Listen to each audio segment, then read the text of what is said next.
On a spiritual path, we're told to be vegetarians for reasons due to things like ahimsa, right? Nonviolence.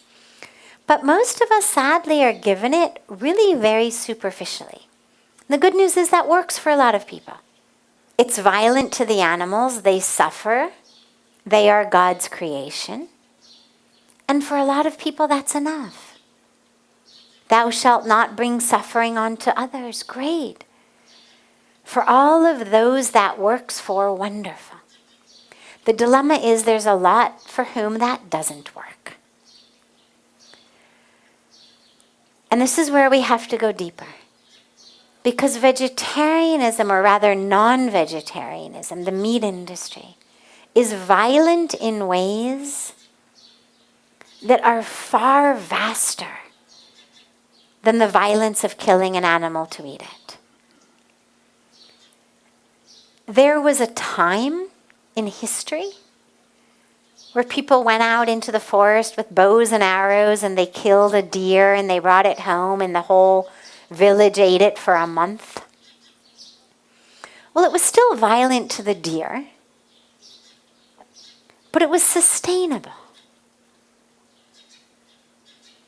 And if it was all they had, I mean, obviously, yes, we would prefer they ate potatoes and spinach and lentils and whatnot. But it was a sustainable way of a food chain. Because, of course, when the lion eats the deer, that's also violence.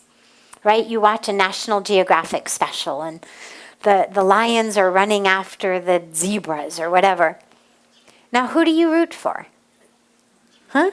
Anybody ever root for the lion? No, right? We always root for the zebra. Go, go, go, go, go, he's coming. And yet, on a deep core level, we understand the lion's got to eat also. Right? We don't begrudge the lion for doing what lions have to do, which is eat zebras. So in the same way, when hundreds of years ago, without the type of agriculture that we have today, the type of food transport that we have today, people went out into the forests and they took a bow and arrow and they hunted a deer and they ate it for a month. Okay, still violent to the deer. But I think it would be hard to make a moral case of wrongness against that person. Unless they had a lot of other options, which at that point, most of them didn't. The issue today is it's an entirely different ballgame. We're not even talking about the same thing. The meat industry today is just that, it's an industry. It has nothing to do with people walking out with a bow and arrow, killing a deer in the forest and taking a month to eat it with the village. Today we are talking about an industry that is directly responsible for the deforestation of the rainforests, for climate change, for water shortages, for people going hungry and dying of starvation around the planet. The meat industry has become a scourge on the face of humanity, far beyond the eating of an animal. The meat industry today is the single greatest contributor to climate change. It is the single greatest cause of the deforestation of our rainforests. Why? Well, because land in places like America and England and Europe and well, it's kind of expensive. Right? Per square foot, it's kind of expensive. Well, land in the rainforests, a lot cheaper. So they go in and they cut down all of the trees and they use that land now to graze the cows who become hamburgers. An acre of rainforest, well, between 1 and 2 acres of rainforest, is being cut down every second just for beef. Every second. Anybody here ever sign a petition in person or online to protect the rainforests? Right? I mean, anybody ever give a donation to Greenpeace, the Nature Conservancy, World Wildlife Fund?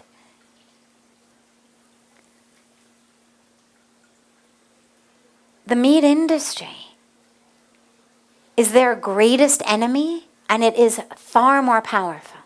For every acre they can save, McDonald's is cutting them down, God knows how many times as fast. The amount of water that goes into the production of 1 pound of meat. So you and a couple friends sit down for quarter pounders. Or you have a big steak. That amount of water is the same amount of water that you use in bathing for 6 months. It's about 10,000 liters of water, about 2,500 gallons. It's the amount of water you use in bathing for 6 months. Now, anyone here turn off the tap while they soap up? Turn off the tap while you're brushing your teeth? Right? We all should. It's nothing compared to the amount of water that you are wasting if you're eating meat. 6 months of bathing, 1 meal of meat. Which means that if you care about water, you literally would have to not bathe for 6 months after every meal of hamburgers to offset that water use. Chicken is about 1/3, so you'd only have to go without bathing for 2 months. And it uses all that water because, well, it eats a lot of grain, so the grain has to be grown. That takes water. The animals drink a lot of water during their lives. They're bathed with water. Then when they're killed, the amount of water that is needed to extricate that which you eat from the feces, the blood, the urine, takes a lot of water because it's not so neatly separated inside. It all kind of comes out together, so they need a lot of water to separate it. You end up with 6 months worth of bathing water for 1 meal of meat. And lastly, I could go on about this all night, but I'll give you just one more example. Every day, tens of thousands of people die of starvation. Every day. Okay? So we have one 9/11. We have one 26/11. We have one bombing somewhere, and it's horrible. And a few dozen people, a few hundred people, a few thousand people die. It's horrible, and we should stop it. And every day, tens of thousands of people are dying of starvation. 1 billion people almost go to sleep hungry every night. Those are those who make it through the night. Almost 1 billion sleep hungry. Now we actually produce enough grain, means wheat, rice, corn, soy, to feed 10 billion people. Okay? It's a lot more than we even have on planet Earth. The US alone produces enough grain to give every person on earth 2 loaves of bread a day. No one needs to go hungry, let alone die of starvation. The dilemma is that well over 50% of the planet's grain, I think it's 70% internationally, 90% in some places like America, of the grain that is grown isn't given to people. It's given to the cows and the pigs and the chickens who are being raised to become our hamburgers, hot dogs, chicken McNuggets. The amount of grain that goes into meat is 16 times what it would take to feed people. So 1 pound of beef takes 16 pounds of grain. The reason for that, of course, is that the animals digest most of what they eat. Most of what you feed animals isn't coming out in what you get. Most of what they eat, they digest, they poop. It takes 16 pounds of grain feeding that cow to ultimately end up with 1 pound of beef. Okay? 16 pounds in, 1 pound out. But with those same 16 pounds of grain, you could make 16 pounds of bread, of rice, of pasta. So your choice really is feed 16 people a vegetarian diet or feed one person meat. Which means that every time I choose meat, I am saying, I deserve the food of 15 other people.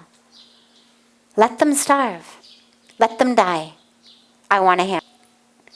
Now you tell me which spiritual tradition, which scripture, which religion, which understanding of God tells us you deserve the food for 15 other people.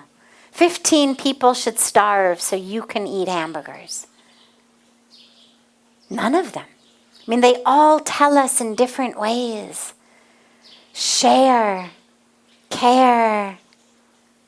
The world, is your family. In Hinduism, we say Vasudev Kutumbakam. Well, could you imagine sitting down to dinner at a table with 16 people, right? Big stack of chapatis comes out, and you pick up the entire plate. And you bring it to you. Ab socho, right? Sabhi logon ke liye roti aa gaya. 16 logon ka. Sabhi baite hain. Or kitchen se kuch aane wale nahi hai. Right? Whoever's cooking has made them. Now she's going to come and sit down. She's made rotis for everybody. Ab she's going to come sit. Now you take that whole stack of rotis and you take them all. Koi soch sakte hain? Imagine. All the food on the table. Yeah. You people can starve. We wouldn't do that in a family. We wouldn't do that in a community. We wouldn't do that anywhere. But every time we eat meat, that's exactly what we're doing. And so, on any aspect of a spiritual path, any aspect of a yogic path, we have to be vegetarian. Not because the cow is holy. If you believe it is wonderful, then it's easy for you. But because we believe life in general is holy. Because we believe this planet is holy.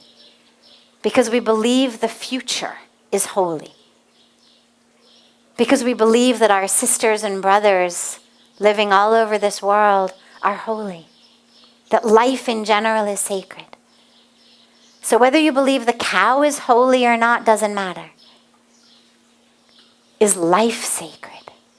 Is the planet sacred? If it is, we have to be vegetarians.